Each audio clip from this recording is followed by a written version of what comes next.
ప్రభువుని జ్ఞాపకం చేసుకోవాలి. ఆయన ఎవరని జ్ఞాపకం చేసుకోవాలి. ఎందుకు మనం జ్ఞాపకం చేసుకోవాలి? ఏ విషయాల్లో మనం జ్ఞాపకం చేసుకోవాలి?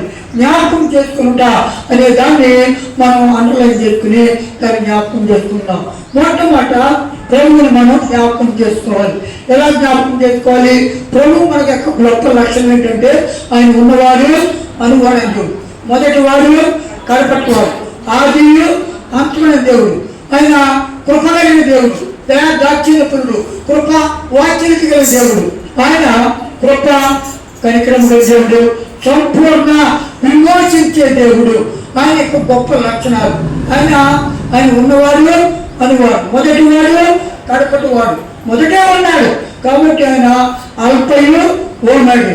కాబట్టి ఆయనను మనం జ్ఞాపకం చేసుకోవాలి. దీనివల్ల మనకు కలిగినటువంటి ఉపయోగం అనగా ఎందుకు జ్ఞాపకం చేసుకోవాలి? మన ప్రభువు యేసుక్రీస్తు వారు నీ పాపం కొరకు, నా పాపం కొరకు, మనందరి పాపం కొరకు శిలువలో వేలాడి రక్తం కాచి మన కొరకు తన ప్రాణమును పెట్టాడు.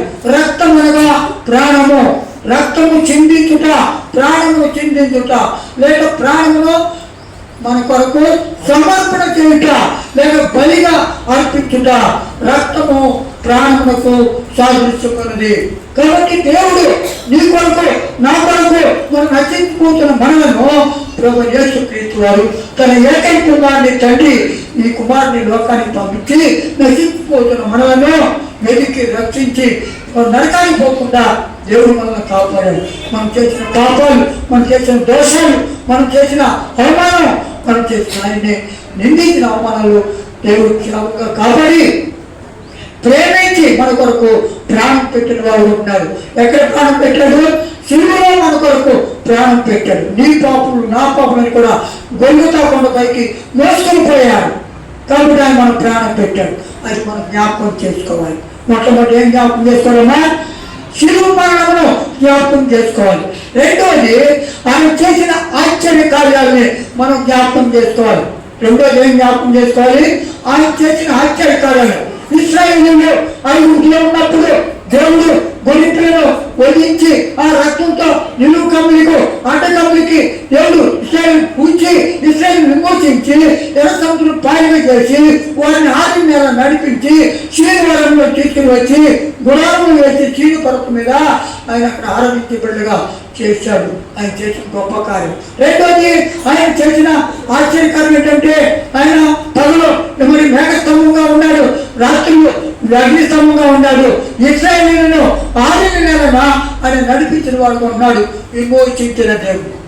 కాబట్టి ఆయన చేసిన గొప్ప ఆశ్చర్య కార్యము ఇశ్రాయేలుకి ఏమాత్రం కూడా చెప్పులు తెగలేదు, బట్టలు చిరిగిపోలేదు, ఎవరికి కూడా ఎలాంటి అపాయం లేకుండా దేవుడు సురక్షితంగా 40 లక్షల మంది కాల్వలాన్ని దేవుడు చీను అరణ్యంలోనికి తీసుకుని వచ్చిన వాడు ఉంటున్నాడు. కాబట్టి ఆయన చేసిన ఆశ్చర్య కార్యము.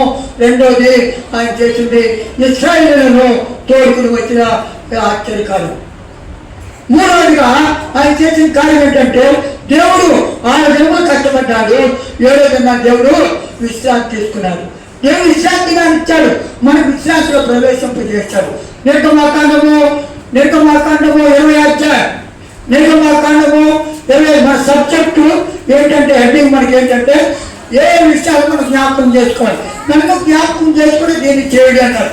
దీనిని చేయుడి, దేనిని మనం చేయాలి, ఏ విషయాలు జ్ఞాపకం చేసుకోవాలి. ఇది మన ప్రశ్న అర్థం, దానికి అర్థం.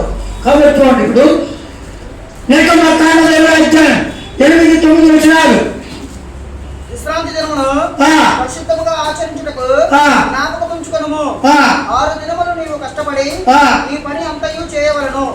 7వ దినము ఈ దేవుడైన యెహోవాకు విశ్రాంతి దినము.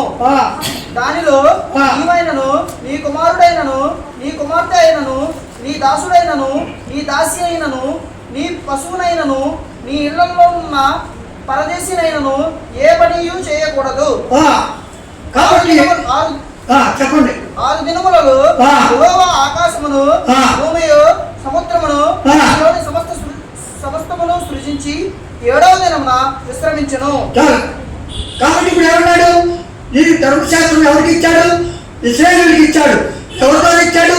మోషే ద్వారా సీనాయి పర్వతం నుంచి దేవుడు దర్శనమిచ్చి మోషేను పిలిపించి దేవుడిని 40 దినాలు ఉపవాసం ఉండి మోషేను పిలిపించి ఇశ్రాయేలు ప్రజలకి ఈ ధర్మశాస్త్రాన్ని ఇవ్వు, ఈ యొక్క ఆజ్ఞలు ఇవ్వు, వాటి ప్రకారంగా నడుచుకోమని దేవుడు ఇశ్రాయేలుకి ధర్మశాస్త్రాన్ని మోషే ద్వారా అనుగ్రహించాడు. ఏమనిచ్చాడు?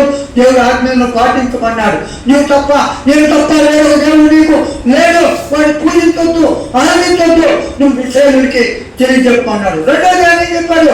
విశ్రాంతి దినాన్ని 6 దినాలు నువ్వు పని అంతా చేయి, కష్టపడు, పొలం పనికి వెళ్ళు, ఉద్యోగానికి వెళ్ళు, నువ్వు స్కూల్కి వెళ్ళు, ఏ పనైనా చేయి, నువ్వు కష్టపడుతున్నావు, పోషించుకోవాలి, రూపాయికి కోసం వెళ్తున్నావు, కానీ నువ్వు కష్టపడు. 6 దినాలు నువ్వు దేవుడికి. 7వ దినాన్ని ఎవరి? దేవుడి. 7వ దినము సంపూర్ణంగా దేవుడు 6 దినాలు సృష్టి అవ్వచ్చును.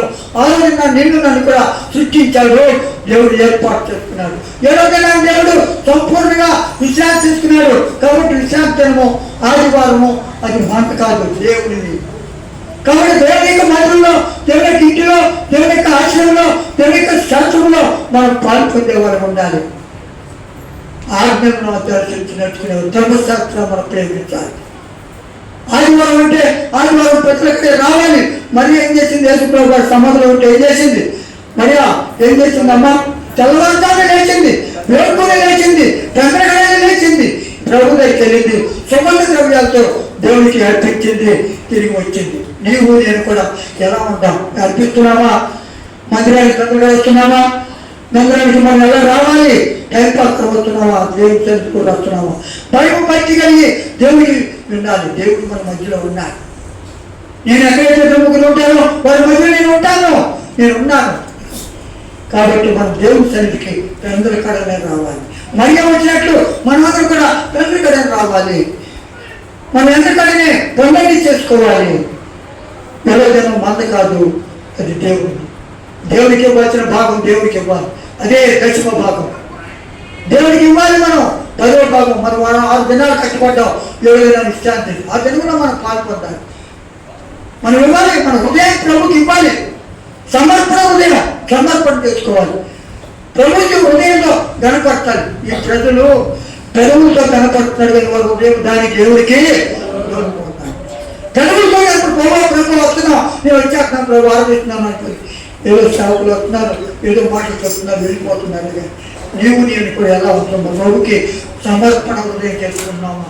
ప్రభుకు హృదయాన్ని ఇస్తున్నామా? ప్రభుని జ్ఞాపకం చేసుకున్నామా? ఆయన ఆశ్చర్యకార్యాలు జ్ఞాపకం చేసుకున్నామా? ఆయన విషయాన్ని జ్ఞాపకం చేసుకున్నామా? మన స్థితి ఎలా ఉంది? ప్రజలకైనా వస్తున్నామా? మందిరంలోకి వస్తున్నామా? మందిరంలో దేవుని కనపడుతున్నామా? ఆయన స్థుతిస్తున్నామా? ఆయన ఆరాధిస్తున్నామా? ఆయన ధర్మశాస్త్రాన్ని ప్రేమిస్తున్నామా?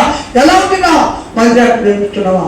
నీవు నేను కూడా ఎలా ఉంటామో మనం సమర్పణ హృదయంలో పరీక్ష చేసుకోవాలి.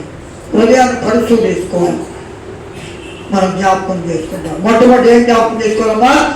శిలువ మరణంలో మన కొరకు ఏవైతే శిలువ మరణంలో పొందాడో దానికి మనం జ్ఞాపకం. రెండోది ఆశ్చర్య కార్యాలు, దేవుడు చేసిన ఇశ్రాయేలుకి చేసిన ఆశ్చర్య కార్యాలు, విమోచన కార్యాలు జ్ఞాపకం చేసుకోవాలి.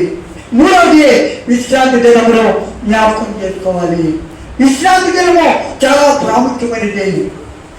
మందిరాన్ని ప్రేమించాలి, ధర్మశాస్త్రాన్ని ప్రేమించాలి, దేవుడి కార్యంలో పాల్గొనాలి, దేవుని కనపరచాలి, దేవుని స్తుతించాలి, ఆయన ఆరాధించాలి, ఆయన హెచ్చించాలి.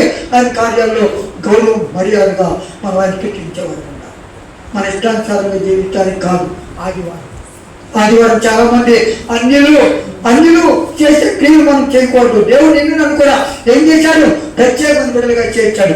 2 కొరింథీ 6వ అధ్యాయం 2 కొరింథీ 6వ అధ్యాయం 2 కొరింథీ 6వ అధ్యాయం 2 కొరింథీ 6వ అధ్యాయం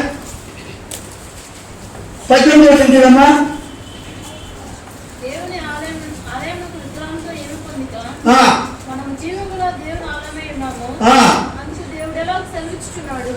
నేను వారిని నివసించి సంచరించును, నేను వారి దేవుడనై ఇందును, వారు నా ప్రజలై ఇందును. కావున మీరు వారి మధ్య నుండి బయలువెళ్ళండి, ప్రత్యేకంగా ఉండండి. నీవు వారి మధ్య నుండి బయలువెళ్ళి ప్రత్యేకంగా ఉండండి. నేను విమోచించానయ్యా, నేను బతుకుల రక్తంతో నేను విమోచించాను, నీ మరణదూత నుండి కాపాడాను, నీ శత్రువుల చేతి నుండి నేను విమోచించానయ్యా, నీ కొరకు నేను ప్రాణం పెట్టానయ్యా, నేను రక్తం కాల్చానయ్యా, నువ్వు నరకానికి పోకుండా నేను కాపాడానయ్యా, నా తండ్రి అదికు నాకు ప్రభు దగ్గరికి నీ రాజ్యానికి నా రాజ్యానికి నేను రాజుగా చేశానయ్యా, యాజకుడిగా చేశానయ్యా, నేను అమోచించానయ్యా, నీ రక్తంతో నేను కడిగాను, పవిత్రపరిచాను, నేను ప్రేమించానయ్యా, నేను నన్ను జ్ఞాపకం చేశాను. వచ్చాను జ్ఞాపకం చేసుకోవాలి. అది చేసుకోకపోతే మనకేం కూడా చేసుకోవాలి. నీవు ప్రత్యేకంగా ఉండవు ఆయన, నేను పోషించాను కదా. నువ్వు అన్యుల సహవాసం చేయకూడదు, లోకస్తుల సహవాసం ఉండకూడదు, లోకముల సహవాసం చేయకూడదు. లోకముల తెలియరాశ, నేత్రాశ, జీవం, డమ్మము ఇవన్నీ కూడా మనలో ఉన్నప్పుడు దేవుడు మనం పూర్ణంగా మనం ప్రేమించలేమో. సహోదర సహోదరులు మనం జ్ఞాపకం చేసుకోవాలి. మనం ఏ విషయాలు జ్ఞాపకం చేసుకోవాలంటే ప్రభువు మనం జ్ఞాపకం చేసుకోవాలి. మన ప్రత్యేకమైన బిడ్డలుగా ఉండాలి. విశ్వాసమే దేవుని బిడ్డలమే, దేవుని సంఘంలో ఉన్న విశ్వాసము మన దేవుని బిడ్డలుగా ఉండాలి. ఎక్కడికి వెళ్ళా మనం ప్రత్యేకమైన బిడ్డలుగా ఉండాలి. వాళ్ళలో మనం పాలు పొందుకోవాలి. ఈరోజు ఉన్న పని కాదు, పాలు పొందుకోవద్దు. వారి క్రియల్లో మనం పాలు పొందుకోవద్దు. లోకముండ శరీరాచ ప్రభు అంటాడు, ఏప్రిల్ రాష్ట్రపత్రిక 12వ అధ్యాయం, ఏప్రిల్ రాష్ట్రపత్రిక 12వ అధ్యాయం త్వరగా మనం ఇస్తానమ్మా. భోజనం కోసం మీరు ఆశపడదు, నేను కొంచెం వాక్యం చెప్పి నేను ముగించేస్తాను, తర్వాత ప్రేమలో మనం పాల్గొన్నాం. ఏప్రిల్ రాష్ట్రపత్రిక 12వ అధ్యాయము 14వ వచనం.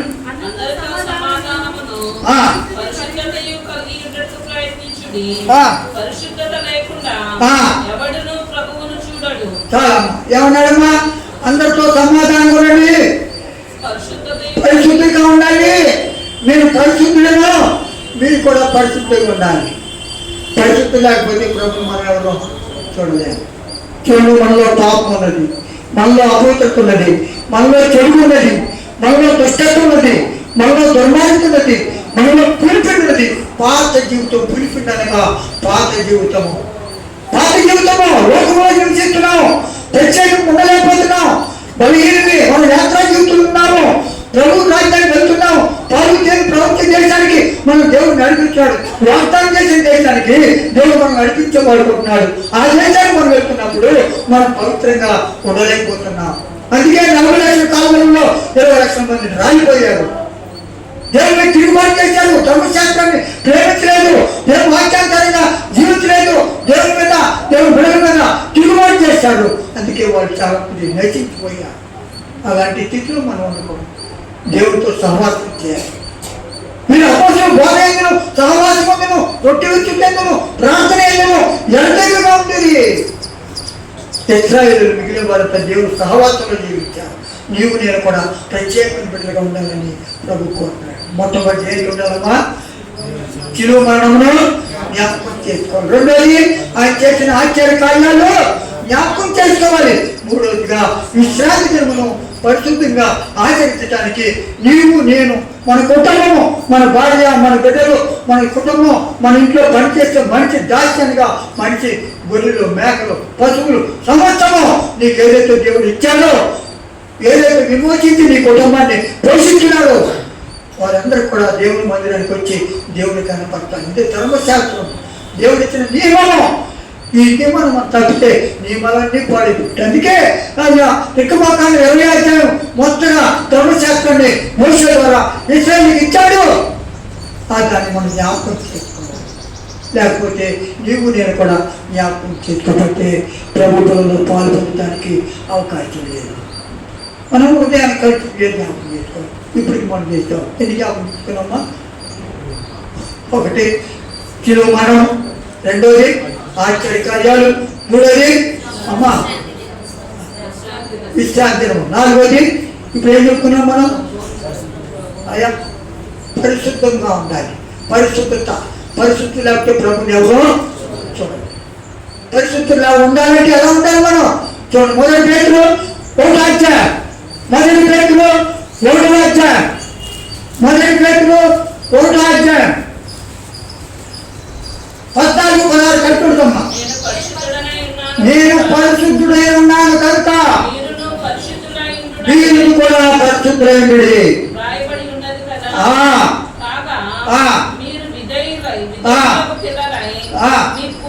అజ్ఞాన దశలో మీకుండిన ఆశలను అనుసరించి ప్రవర్తింపక మిమ్మల్ని పిలిచిన వాడు పరిశుద్ధుడై ఉన్న ప్రకారము మీరును సమస్త పరిశుద్ధులై ఉండుడి. చాలమ్మా. ఇప్పుడు ఏమన్నాడు? నేను పరిశుద్ధులే ఉన్నాను, మీరు కూడా పరిశుద్ధులుగా ఉండండి. ఇందా 12:14 ఏమన్నాడు? అందరితో సమాధానం ఉండండి, పరిశుద్ధి కలిగి ఉండండి అన్నాడా? రెండోది ఏమన్నాడు? నేను పరిశుద్ధులే ఉన్నాను, మీరు కూడా పరిశుద్ధులు ఉండండి. మిమ్మల్ని పిలిచిన వాడు కూడా పరిశుద్ధులు కనుక మీరు పిలిచిన ప్రవర్తన బట్టి మీ ప్రవర్తన పరిశుద్ధంగా ఉండాలి. ప్రసంగి 5:1 ఏమంటాడు? మీరు దేవుని మందిరంలో పోయినప్పుడు నీ ప్రవర్తన సరిగా ఉందా లేదో చూసుకో. కాబట్టి మన ప్రవర్తన సరిగా ఉండాలి, మన క్రియలు సరిగా ఉండాలి, మన మాటలు సరిగా ఉండాలి, మన తలంపులు సరిగా ఉండాలి, మన ఆలోచనలు సరిగా ఉండాలి, మన మార్గములు సరిగా ఉండాలి, దేవుని మార్గంలో పవిత్రంగా ఉండాలి. పరిశుద్ధి లేకుండా ప్రభుని ఎవరు? కాబట్టి మనం జాగ్రత్త ఉంటుంది. సోదరుడు నీవు నేను కూడా పరిశుద్ధంగా ఉండాలి. పరిశుద్ధి లేకపోతే ప్రభుత్వ సహవాసం చూడు. యెషయా 1:18 ఏమంటాడు? మీ చేతులు రక్తంతో నిండి ఉండాలి, మీరు పాపంలో జీవిస్తున్నారు. కాబట్టి మీరు ఎంత బహుగా ప్రార్థన చేసినారో నేను ఈ ప్రార్థన నేను ఆలకించను. మీ చేతులు అపవిత్రంగా ఉన్నవి, మీ క్రియలు అపవిత్రంగా ఉన్నవి. మీరు తమ నుండి అధికారుల వరకు సంపూర్ణంగా స్వచ్ఛత లేని వారు ఉన్నారు. పరిశుద్ధి కలిగి ఉండండి, మీరు కలుపుకోండి, శుద్ధి చేసుకోండి, మీరు ఏదైనా పొరపాటు నుండి సరి చేసుకోండి. ప్రభు పరిశుద్ధులు మనం అందరూ కూడా పరిశుద్ధంగా ఉంటాం. మనమందరూ కూడా దేవుని బిడ్డలు, మనమందరూ కూడా విమోచింపబడి బిడ్డలు, మనమందరూ కూడా గొడుగుల రక్తంతో కడగబడిన బిడ్డము, మనమందరూ కూడా గొడుగుల రక్తంతో విమోచింపబడిన బిడ్డలు, ప్రజలము, దేవుని బిడ్డలు. మనం ఎవరు కూడా దేవదూతలు కాదు, దేవుని బిడ్డలు. కాబట్టి దేవుడు చెప్పిన వాక్యం మనం జ్ఞాపకం చేసుకోవాలి. నేను ఎంతటి వాడిని మీ అందరికీ మీతో సహోదరుడు. దేవుడు మనం చేస్తూ మనతో మాట్లాడుతున్నాడు. దేవుడు వాక్యము, ఆ దేవుడు వాక్యము, నేను వాక్యము, దేవుడే కదా. దేవుడే మనకు దేవుడు, వాక్యమే దేవుడు. వాక్యం ఏం చెప్తుందో దాన్ని మనం నడవాలి. నీవు నేను నన్ను చూస్తే మీకు ఏమి పరిస్థితి ఏం లేదు, నాలో ఏమి, నేను మీలాంటి సహోదరుడు. వాక్యమే దేవుడు మనతో మాట్లాడుతున్నాడు. అభిషేకించబడుతున్నాం, వాక్య పరిచయంలో పాల్గొంటున్నాం. మనం వాక్యం కాదు, బోధ ముఖ్యం కాదు. బోధ ఏదైనా చెప్తారు, ఒక మాట చెప్పుకుని మైకి బద్దలైపోతే దొరుకుతారు. దానివల్ల ఏం ప్రయోజనం? చెవులన్నీ చిల్లులు పడిపోతాయి, ఏం అర్థం కాదు, మనకి మెంటలు వచ్చేస్తుంది.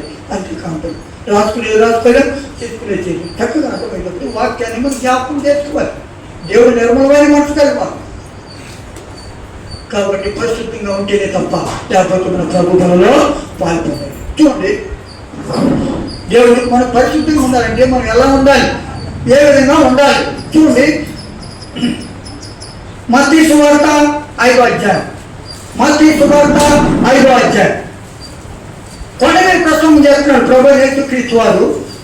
ప్రజలతో కొండ మీద ఒలివ కొండపైన ప్రసంగం చేస్తున్నాడు. ఆయన ఏమన్నాడు? మత్తయి సువార్త 5వ అధ్యాయం 8వ వచనం, హృదయ శుద్ధి కలిగిన వారు ధన్యులు, వారు దేవుణ్ణి చూస్తారు. ఇక్కడ ఏమన్నాడు? పరిశుద్ధి లేకపోతే ప్రభు ఎవరో చూడలేదు. చూడాలి అంటే మన హృదయం పవిత్రంగా ఉండాలి, హృదయం శుద్ధిగా ఉండాలి, పవిత్రంగా ఉండాలి. ఈ హృదయం ఎలాంటిది? పాపము హృదయము. ఎలాంటి పాపము? ఇర్మియా గ్రంథము 17వ అధ్యాయం 9వ వచనం, ఇర్మియా గ్రంథము 17వ అధ్యాయం 9వ వచనం. ఏ హృదయం అలాంటిది? హృదయ శుద్ధిగా ఉండాలంటే ఎలా ఉండాలి? మనం ఏ రకంగా ఉండాలి? హృదయం అన్నిటికంటే మోసకరమైనది, అది ఘోరమైన వ్యాధి గలది. దానిని గ్రహింపగలవాడు ఎవడు? ఒకని ప్రవర్తనను బట్టి వాని క్రియలు ప్రభు చొప్పున ప్రతి కార్యము చేయుటకు యెహోవా అను నేను హృదయమును పరిశోధించుచున్నవాడును. చాలమ్మా, ఎవరు హృదయాన్ని పరిశోధించే దేవుడు, హృదయ శుద్ధి కలిగిన వాడు దేవుడు చూడాలి. చూడాలంటే మన హృదయం ఎలా ఉండాలమ్మా? పరిశుద్ధంగా ఉండాలి. పరిశుద్ధంగా ఉండాలంటే ఎలాంటి హృదయం? పాపము హృదయం అమ్మా. హృదయం ఏముంది? ఘోరమైన 17:9, ఇర్మియా గ్రంథము 17:9 ఏమంటాడు? హృదయం ఘోరమైన వ్యాధి కలిగి. ఆ వ్యాధి ఏంటి? మార్క్సు వార్త 7వ అధ్యాయం 20వ వచనం ఉంది. మార్క్సు వార్త 7వ అధ్యాయము 20-21 చూడండి. ఆ వ్యాధి ఆ హృదయం ఎలా ఉందో చెప్తాడు. దాని ఉంటే మనం పరిశుద్ధంగా ఉండలేము. మనుష్యుని లోపల నుండి అనగా వెళ్ళునది, లోపల నుండి అనగా మనుషుల హృదయంలో నుండి వచ్చేవి దురాలోచనలు, జారత్వమును, దొంగతనమును, నరహత్యను, వ్యభిచారమును, లోభమును, చెడుతనమును, కృత్రిమమును, కామ వికారమును, మత్సరమును, దేవదూషణయు, అహంభావమును అవివేకమును వచ్చును. ఇవన్నీ కూడా మనిషిని వృత్తిలో ఉండే బయటకు వచ్చి దేవుని ఏం చేస్తున్నాయమ్మా? అపవిత్రపరుస్తున్నవి. కాబట్టి మనం జాగ్రత్తగా ఉండాలి. అపవిత్రపరుతూ ఉన్నప్పుడు మన హృదయంలో పాపం ఉన్నప్పుడు హృదయం శుద్ధిగా ఉండదు, పరిశుద్ధత రాదు. ఇది పరిశుద్ధతను పాడు చేస్తుంది. ఈ పాపం మన హృదయంలో ప్రవేశించి మనలను పవిత్రతలో నుండి అపవిత్రత తీసుకుని వెళ్తుంది, పులిపిడిలో తీసుకుని వెళ్తుంది, అనగా పాత జీవితంలో తీసుకుని వెళ్తుంది. కొత్త జీవితంలో ఉండాలి, కొత్త మనసు కలిగి ఉండాలి, కొత్త నూతన హృదయం కలిగి ఉండాలి, నూతన స్వభావం కలిగి ఉండాలి, నూతన ఆత్మ కలిగి ఉండాలి, నూతన స్వభావం, నూతన మాటలు, నూతన ప్రార్థన, నూతన వాక్యమును కలిగిన వారికి ఉండాలి. అప్పుడే నీవు నేను కూడా పరిశుద్ధంగా ఉండగలుగుతాం. పాత జీవితం, పాత అలవాట్లు, పాత స్వభావం అనేది మనలో ఉండకూడదు. హృదయ శుద్ధి కలిగిన వారు ధన్యులు, వారు దేవునినే చూస్తారు. దేవుని చూడాలి అంటే మన హృదయంలో శుద్ధిగా ఉండాలి. మనలో పాపం ఉండకూడదు, మనలో అపవిత్రత ఉండకూడదు, మనలో చెడు ఉండకూడదు, మనలో దుష్టత ఉండకూడదు, మనలో దుర్మార్గత ఉండకూడదు. ఇది పులిపిండి వల్ల మనకి అపవిత్రం పట్టి దేవుని అవమానపరిచేది ఉంటుంది. యోగ గ్రంథము 22వ అధ్యాయం 22వ వచనంలో, యోగ గ్రంథము 22వ అధ్యాయము 22వ వచనం, యోగ గ్రంథము 22 ఆయన నోటి ఉపదేశము సర్వశక్తుల వైపు నీవు తిరిగినడలా, నీ పురాణంలో నుండి దుర్మార్గమును దూరముగా తొలగించినడలా నీవు అభివృద్ధి పొందుదువు. చాలమ్మా, ఏమంటాడు కదా? నీ గుడారంలో ఉన్న దుర్మార్గతను దూరముగా తొలగించినడలా. నీ గుడారం అంటే ఏంటి? మన శరీరము లేక మన హృదయము, దేవునికి ఆలయము. 3:16 అంటాడు, మొదటి కొరింథీ 3:16 అంటాడు, నీ హృదయం దేవునికి ఆలయం కూడా. ఈ ఆలయాన్ని పాడు చేస్తే దేవుడు వారిని పాడు చేస్తాడు. కాబట్టి హృదయమే గుడారము. ఈ గుడారంలో ఉన్న, ఈ హృదయంలో ఉన్న పాపంలో తీసివేసుకోవాలి, దుర్మార్గత తీసివేసుకోవాలి, పులిపిని తీసివేసుకోవాలి, అపవిత్రత తీసివేసుకోవాలి, పాపం నుండి దూరంగా ఉండాలి, ప్రత్యేకమైన బిడ్డగా ఉండాలి. అప్పుడే నీవు నేను కూడా పరిశుద్ధంగా ఉండగలుగుతాం. పరిశుద్ధి లేకపోతే ప్రభుని ఎవరో చూడలేదు. పరిశుద్ధి కలిగి ఉండాలి. నీ గుడారంలో ఉన్న దుర్మార్గతను తీసివేసుకో. హృదయ శుద్ధి కలిగిన వారు ధన్యులు, వారు దేవుడే చూస్తారు. హృదయంలో శుద్ధి లేకపోతే దేవుడు మనం చూడలేదు. వెలుగు ఉండదు, చేతి ఉండదు, అసమాధానం, శాంతి ఉండదు, సమాధానం ఉండదు, వాక్యం చదవలేము, ప్రార్థన చేయలేము, మందిరానికి వెళ్ళండి అడిగిత ఆత్మను ఆరివేసుకుంటాం. నిర్లక్ష్యము, నిద్ర మత్తు, తిండి వల్ల, మత్తు వలన, ఐదు విచారం వల్ల దేవుడు మందిరానికి వెళ్ళలేదు. ఈ ఆత్మ హారిపోయిగా ఉంటుంది. హృదయంలో దుర్మార్గం ఉన్నప్పుడు, పులిపిడి ఉన్నప్పుడు, పాపం జీవితం ఉన్నప్పుడు హృదయంలో నెమ్మది, సమాధానం ఉండదు.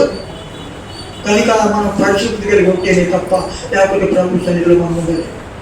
అందుకే ప్రభు నన్ను శుద్ధి కలిగి వారు ధన్యులు, వారు దేవుడు చూస్తారు. అప్పుడు ఏం చేయాలి? ప్రభు ఏమంటున్నారు? మీ పాప హృదయాన్ని తీసివేయండి, పాప హృదయాన్ని తీసివేయండి. రెండోది, వ్యాధి కలిగిన హృదయాన్ని తీసివేసుకోండి, గర్వపు హృదయాన్ని తీసివేసుకోండి. హృదయంలో గర్వం మనకి రాకూడదు. పాపం అనేది గర్వం, అహంకారము, అనేక నిమిషాలు వస్తుంది, కోపం వస్తుంది, ద్వేషం వస్తుంది, అసూయ వస్తుంది, పగ వస్తుంది, కలం వస్తుంది, దుష్టుడు చేతులు మనం పుట్టినప్పుడు మనలో పాపం చేరి మన హృదయం అంతా కూడా పాపమునకు దాసత్వంలో ఉంటాము. హృదయ శుద్ధి కలిగి వారి తండ్రులు దేవుడికి ఉంటాం. మనలో ఉన్న పాపాన్ని తీసివేసుకోవాలి, పాపపు హృదయాన్ని తీసివేసుకోవాలి, వ్యాధి కలిగిన హృదయాన్ని తీసివేసుకోవాలి. మనకి ఎలాంటి హృదయం కావాలి? రెండవ దినవృత్తాంతములు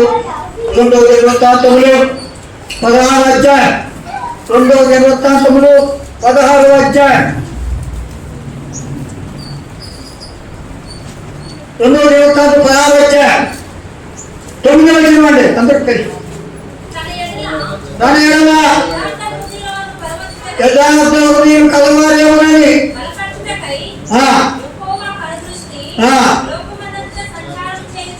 చాలమ్మా. ఇప్పుడు ఏమంటాడు ఇశ్రాయేలుకి? ఏమంటాడు ఆయన? ఇశ్రాయేలుకి చెప్తాడు ఏమని? యథార్థ హృదయం కలవారేమో ఆయన పరీక్షిస్తున్నాడు దేవుడు. కనులారా చూస్తున్నాడు, లోకమంతా సంచారం చేస్తుంది. మన హృదయం ఎలా ఉంది? పాప హృదయమా, యథార్థ హృదయం? పాప హృదయం ఉన్నప్పుడు యథార్థత మన హృదయంలో ఉండదు. అందుకే నువ్వు దేవుడు చూడలేదు. ప్రభు అందుకే అన్నాడు, ఒకటే శుద్ధి కలిగి వాడు తండ్రి వాడు దేవుని యథార్థ హృదయం కలిగివాడు. పాప హృదయాన్ని తీసివేయాలి, వ్యాధి హృదయం తీసివేసుకోవాలి, గర్భ హృదయాన్ని తీసివేసుకోవాలి, నీలో ఉన్న అపవిత్రమైన హృదయాన్ని తీసివేసుకోవాలి, పాపము నుండి దూరంగా ఉండాలి, యథార్థ హృదయం కలిగిన వాళ్ళు ఉండాలి. అప్పుడే నీవు నేను కూడా దేవుని చూడగలుగుతాను. నాలుగోదిగా మనం ప్రభు హృదయాన్ని మనం ఎలా ఉండాలంటే శుద్ధి చేసుకోవాలి. హృదయాన్ని ఎలా చేసుకోవాలమ్మా? ప్రభుతో కూడా మనం జీవించాలంటే, ప్రభుతో సహవాసం చేయాలంటే ఎలా ఉండాలి? మనం మొట్టమొదట చూడండి, బాబు చిన్నపిల్లడు, చిన్న పాపం, ఆమె పాస్ పోసుకుంటుంది, లేకపోతే ఏదైనా పెట్టుకుంటుంటుంది. అప్పుడు ఏమైపోతుంది? ఆ తల్లి ఏం చేసి తీసుకెళ్ళి బాత్రూమ్ తీసుకెళ్ళి శుభ్రం క్లీన్ చేసి, అయ్యా మళ్ళీ పట్ల మార్చి ఆమె తీసుకొచ్చి పౌడర్ రాసి చక్కగా ఉయ్యాల తొట్టులో పడుకోబెడుతాం. అంతే కదమ్మా?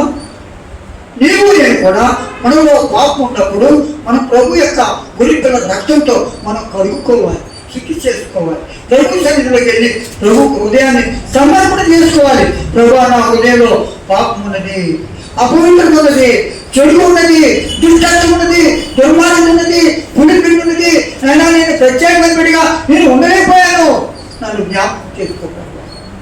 నీ ధర్మశాస్త్రాన్ని నేను ప్రేమించలేకపోయింది ప్రభువా, నీ మందిరాన్ని నేను ప్రేమించలేదు ప్రభువా, నీ సేవకులను ప్రేమించలేకపోయింది ప్రభువా, నీ విశ్వాసులను ప్రేమించలేకపోయింది ప్రభువా, నీ కార్యాన్ని ప్రేమించలేకపోయింది ప్రభువా, నన్ను జ్ఞాపకం ప్రభు. నా హృదయాన్ని సమర్పణ చేసుకున్నాను.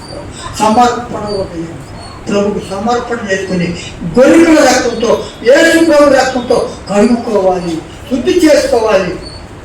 ఆ రక్తమే మనల్ని శుద్ధి చేస్తుంది. ప్రభు దగ్గర ఒప్పుకుంటే అప్పుడు ప్రభు మనకి నూతన హృదయం ఇస్తాడు. ఏస్కేల్ 2:16 ఏస్కేల్ 36 ముగిస్తానమ్మా. విప్లవత్వం చెప్పు చదువు వెళ్ళిపోతాం. ఏస్కేల్ 36:26 నూతనముగా మీకు ఇచ్చెదను, నూతన స్వభావము కలుగజేసేదను, రాతి ముందు మీలో నుండి తీసివేసి మాంసపు కొండను మీకు ఇచ్చేదను, నా ఆత్మను మీ అందుంచి నా కట్టను అనుసరించు వారిగాను. చాలా ఏమంటారు? ఎవరికి ఇస్తున్నాడు మాటలో? ఏస్కేల్కి ఇస్తున్నాడు. ఏమనే అయ్యా, నువ్వు నాకు సమర్పణ ఉదయం చేసుకున్నప్పుడు నేను నీకేమిస్తాను? నూతన ఉదయం ఇస్తానయ్యా, నూతన మనసు ఇస్తానయ్యా, నూతన స్వభావం ఇస్తానయ్యా, నూతన ఆత్మను ఇస్తానయ్యా, నీకు నూతన మాటలు ఇస్తానయ్యా, నూతన వాక్యం ఇస్తానయ్యా, నూతన ప్రార్థన ఇస్తానయ్యా, నా శరీరంలో నిత్యము నూతనంగా జీవిస్తానయ్యా. నీ హృదయాన్ని నాకు సమర్పణ చేసుకున్నట్లయితే, ప్రభు దగ్గరికి వచ్చి గొర్రెపిల్ల రక్తంతో, యేసు ప్రభు రక్తంతో నువ్వు దేవుడు రక్తం కడుక్కున్నట్లయితే, శుద్ధి చేసుకున్నట్లయితే ఇవన్నీ కూడా దేవుడు మనకి ఇస్తాడు. నూతన స్వభావం, నూతన మనసు లేకపోతే మనలో దేవుడి రాతి గుండెని తీసుకెళ్తాడు, మాంసం గుండెని ఇస్తాడు, దీన మనసుని ఇస్తాను. ప్రభు ఏమంటాడు? మత్తయి సువార్త 11:29 ఏమంటాడు? నేను దీన మనసు కలిగిన వాడిని, దీనుడు కాబట్టి నీ బాధను దీన మనసు కలిగిన వాడిని. దీన మనసు మనం కలిగిన వారు ఉండాలి. అది లేకపోతే మనం ప్రభుత్వ సహవాసం మనం చేయలేము. ప్రభు తోడి నీవు నేను కూడా మన ప్రభు యొక్క గొరికల రక్తంతో కలుగుకోవాలి, శుద్ధి చేసుకోవాలి. గొరికలు ఎవరు? ప్రభుత్వాలు. ఇంకో లోకపాలు దేవుని గొరిపిల్ల, ఆ గొరిపిల్ల రక్తంతో మనం కలుగుకోవాలి, శుద్ధి చేసుకోవాలి. నీ కొరకు, నా కొరకు లోక పాపాలన్నీ మోసుకునేది గొడుగు రక్తంతో పోయి ఆ రక్తమే మనల్ని పరిశుద్ధులుగా చేసి, కాబట్టి విమోచించిన ప్రజలను, ఇశ్రాయేలు ప్రజలను నూతన హృదయాన్ని మనం కలిగిన వారు ఉండాలి. ఎప్పుడు కలిగి ఉంటాం? ప్రభుకి హృదయాన్ని సమర్పణ చేస్తున్నాడు, సమర్పణ హృదయము. కాబట్టి హృదయాన్ని మనం సమర్పణ చేసుకోవాలి. ఇర్మియా గ్రంథము 4వ అధ్యాయం, ఇర్మియా గ్రంథము 4వ అధ్యాయం,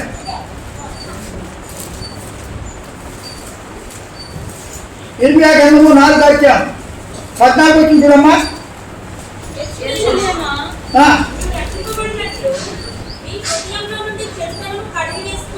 కొంచెం గట్టి సాగున్నమ్మా. ఎవరైనా యెరూషలేమా, యెరూషలేమా, రక్షింపబడినట్లు నీవు రక్షింపబడినట్లు నీ హృదయంలో నుండి చెడుతనము కడిగి వేసుకొనుము. ఎన్నాటి వరకు నీ దుష్టాభిప్రాయం కలిగి ఉంటావు? ఎన్నాటి వరకు నీ దేవుని వాక్యం లోపడు? ఎన్నాటి వరకు నీ హృదయాన్ని ప్రభుకి సమర్పించుకోలేవు? మన విశ్వాసమే దేవుని బిడ్డలమే, విమోచన బిడ్డలను, రక్తంతో కడగబడిన వారు, కొనబడిన వారు, ఆయన మన సొత్తు. మనం దేవుని బిడ్డలు. ఎన్నాటి వరకు మనం ప్రభుకు హృదయాన్ని ఇవ్వకుండా వెలుపుడు శుద్ధి కలిగి ఉంటాం? ప్రభు ఉన్నా, నీకు దుర్మార్గం ఉన్నా, గుణాలు ఉన్నా, దుర్మార్గాన్ని తీసివేసుకో. రక్షణ పడు, రక్షణ పొందు, ప్రభుకు లోపడు, విజయం చూపు. సౌరా రక్షణ హృదయం ప్రభుకి సమర్పణ. రక్షణ హృదయాన్ని కలిగి ఉండాలి. మనం మొట్టమొదటి పాప హృదయాన్ని తీసుకెళ్ళాలి, వ్యాధి హృదయం తీసుకెసుకోవాలి, గర్భ హృదయం తీసుకెసుకోవాలి, కఠిన హృదయం తీసుకెసుకోవాలి, రాజకీయ తీసుకెసుకోవాలి, లోబడిన హృదయం తీసుకెసుకోవాలి, దుర్మార్గమైన హృదయం తీసుకెసుకోవాలి. మాంసండి నీకు ఇస్తాను ఎప్పుడు సమర్పణ చేసుకున్నాం. అది కూడా తీసేస్తాడు. నీకు నూతనమైన మనసు, నూతన సంవత్సరం, నూతనంగా వాగ్దానాలు కలిగి, నూతన మనసు, నూతన స్వభావం, నూతన ఆత్మ, నూతన వాక్యము, నూతన ప్రార్థన, నూతన జీవితంలో జీవించాలి. నూతన సంవత్సరంలో జనం కూడా అభివృద్ధి పొందుతూ ఉండాలి, ఫలించాలి. అప్పుడు ప్రభువులు కూడా ఫలించాలి, ప్రభుత్వం సావాసం చేయాలి, ఆయన కార్యాల్లో పాల్గొంటుండాలి. అప్పుడు బోధ, సావాసం, రొట్టె విడిచితో ప్రార్థన ఆయనలో పాల్గొంటుండాలి. నీ జీవితం, నా జీవితం పాల్పొందిపోతే నీవు నేను కూడా ఏమైపోతే ఫలించలేము, ప్రభుత్వం సావాసం చేయలేము. మన హృదయంలో పాపం అనేది ఏర్పడి దేవునికి హృదయంలో శుద్ధి లేకుండా పోతే ప్రభుకి మనం పాలలో పాల్పొందాలంటే పంపిస్తాం. ప్రభు ఏమన్నా నేను పరిశుద్ధుని, మీరు పరిశుద్ధిగా ఉంటారు. పరిశుద్ధి లేకపోతే ప్రభుని ఎవరు చూడలేదు. వార్త ఆరోగ్యం, ఆరోగ్యం. ఈ బల ఎవరు, ఎక్కడి నుంచి వచ్చింది, ఈ బల ఏంటి, దాని రెండు మాటలు జ్ఞాపకం చేసుకుని ముగించుకున్నాం. అయ్యా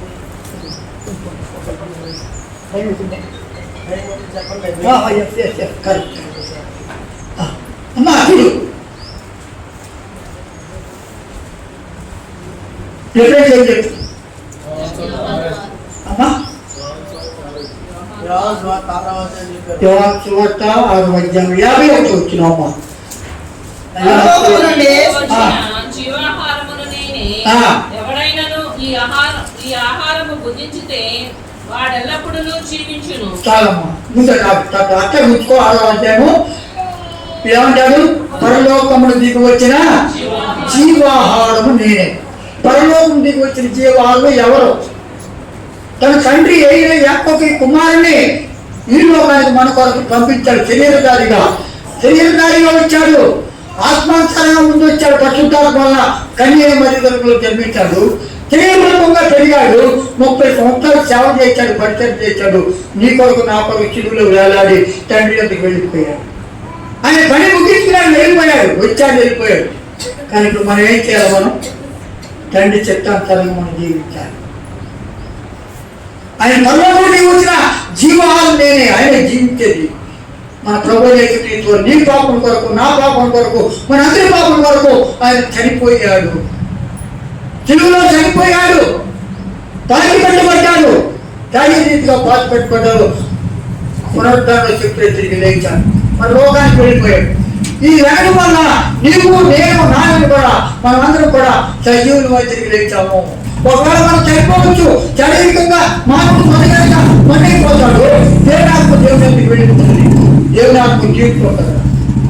కాబట్టి మనం ప్రతి ప్రధానంలోకి వెళ్ళిపోతాం. ఆత్మ శరీరం మాత్రమే మంద అయిపోతుంది. దేవుడు కూడా అలాగే ప్రభు యేసుక్రీస్తు వారి శరీరము మనకి వెళ్ళిపోయింది, పాత్రలోకి వెళ్ళిపోయింది, ప్రభు తిరిగి లేచాడు. మనం కూడా యేసు ప్రభు యొక్క శరీరం తిన్నప్పుడు, ఆయనతో పాల్గొన్నప్పుడు మనం కూడా తిరిగి లేస్తాం. అదే నిదర్శన, అదే ఆదరణ. తర్వాత 53, 54 కావున మీరు మనుష్య కుమారుని శరీరము తిని ఆయన రక్తము త్రాగితేనే కానీ మీలో మీరు జీవము గలవారు కాదు. ఇప్పుడు ఏమన్నాడు? మరి మనిషి కుమారు శరీరం తినాలి, ఆయన రక్తం తాగాలి, అప్పుడు మీరు జీవం కలిగిన వారుగా. మనకు జీవం లేదు, ఒకప్పుడు జీవం లేదు. మనం జీవిస్తున్న పేరు మాత్రం నువ్వు మృతుడివే, నీవు మృతుడివే జీవిస్తున్న పేరు మాత్రమే. మంత్రానికి వస్తున్నాం, వెళ్తున్నాం, తిరిగి వస్తున్నాం, వాక్యం జరుగుతున్నాం, వెళ్తున్నాం, వస్తున్నాం. అట్లాగే నీవు మృతుడివే, నీలో ఫలాలు లేవు, కార్యాలు లేవు. దేవుడికి సరి వాక్యమనుసారంగా జీవించట్లేదు, ధర్మశాస్త్రాన్ని ప్రేమించట్లేదు, నీలో కార్యం లేదు. నువ్వు మృతుడివే. ఇప్పుడు ఏమంటున్నాడు? నా శరీరం తినాలి, నా రక్తం తాగాలి, నీలోనే దేవుడు. తర్వాత 54-57 నా శరీరము తిని నా శరీరం తిని నా రక్తము త్రాగువాడు నా రక్తం తాగువాడు నిత్య జీవము గలవాడు నిత్యము జీవిస్తాడు. అంత్యదినమున నేను వానిని లేపుదును. నేను లేపుతాడు. ప్రభు యేసుక్రీస్తు తిరిగి లేచినట్లు మనం కూడా తిరిగి లేస్తాం. ఒకవేళ మన ఈ లోకంలో జీవిస్తూ చనిపోవచ్చు, ఆత్మీయుడిగా మనం తెలియనిగా చనిపోతాం.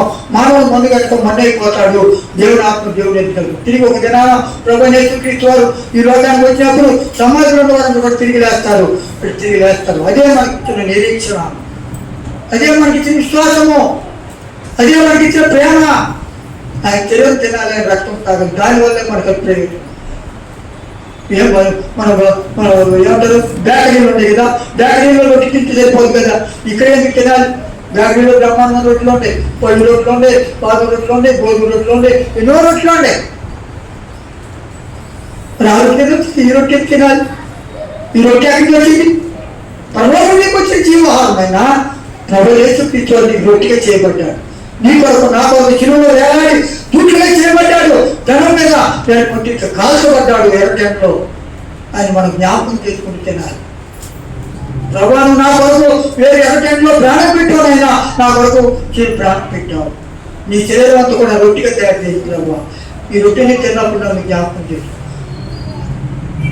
ఇది మీ కొరకు వేరబడుతున్న నా శరీరము, నన్ను జ్ఞాపకం చేసుకో.